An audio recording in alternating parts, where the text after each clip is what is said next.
Hi, I'm Paige from Million Boo Handmade, and in this video I'm going to be showing you how to do a decrease stitch in single crochet. So here I have my partially worked piece. I've used Bernat Blanket yarn and a 6mm crochet hook. So how we're going to do a decrease stitch is a little bit different than doing an increase. It's typically, so an increase is when you are wanting to add an extra stitch, a decrease is when you're wanting to remove a stitch. Typically this is used in crochet plushies when you're trying to shape your plushie. So here I have a bunch of single crochets. So you can see we have a stitch here, the next stitch is here, the next stitch is here, and then here. So decreasing, typically you're putting two stitches together. So here we have our very next stitch, and then here we have the stitch after. So my decrease is going to turn these two stitches into one stitch.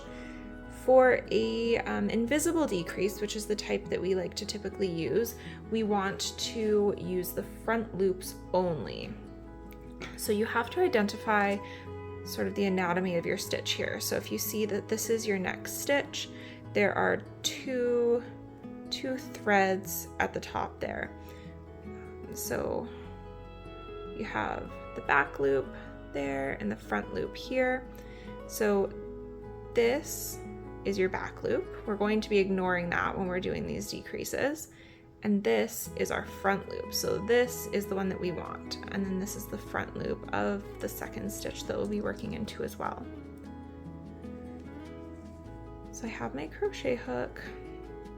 I'm going to look very closely at those two stitches again. And what I'm going to do is I'm going to insert my hook into the front loop only. Sometimes you have to sort of use your fingers to wiggle it around so you can kind of feel where they are. Make sure you visualize that front loop. So insert my hook into the front loop only. And then instead of pulling up a loop at this point, I'm going to insert my hook into the front loop of the next stitch as well. This can be a little trickier. I like to place my finger there to sort of anchor it a little bit. It makes it harder for you to see, unfortunately. But so I want to pick up only the front loop of that second stitch. So right now I have that original loop on my hook, and then my hook is inserted into the front loop only of the next two stitches. At this point, I'm going to pull up a loop through both of those front loops, and sometimes that second one can be a little tricky. You might have to sort of pick it up with your fingers to get that loop all the way through. So now we have two loops, and this is a single crochet decrease. So we've pulled up a loop, we're going to yarn over and pull through. I'm going to do a couple of regular single crochets to give us some spacing before I do our next decrease, so it's a little easier to visualize. So here we are again. We're going to identify where our next two stitches are. So this is our very next stitch, and this is the stitch after. We want the front loops only for an invisible decrease. To put my crochet hook back in. Now into that next stitch, we want to insert our hook into the front loop only, and then find our next stitch, and again insert into the front loop only. We're going to pull up a loop. Again, sometimes you need to wiggle and jiggle a little bit to get that through. We're going to yarn over and pull through those two loops. I'm going to give us a little bit of space with a few more single crochets before I do our next decrease. So our next decrease is going to be going into these next stitches. We're going to insert our hook into the front loop of the next stitch and the front loop of the one after that.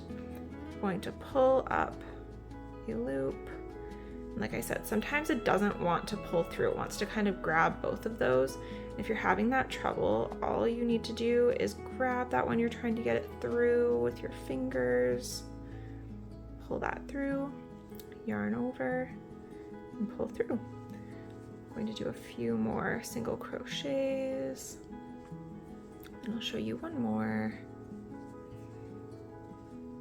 All right, So here we have it. We have our next couple of stitches. We want to insert our hook into that front loop only of the next stitch and the front loop of the one after that.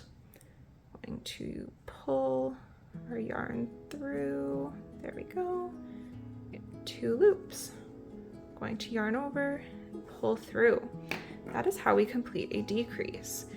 And you're going to see here it's starting to sort of tighten this up a little bit. That's what decreases do, of course. They shape it. So we see that we have some of our regular single crochet stitches here, but then the points where our decreases are, you can tell that they're sort of angled in a little bit, almost in an upside down V or an A shape there. That is how you complete a single crochet decrease.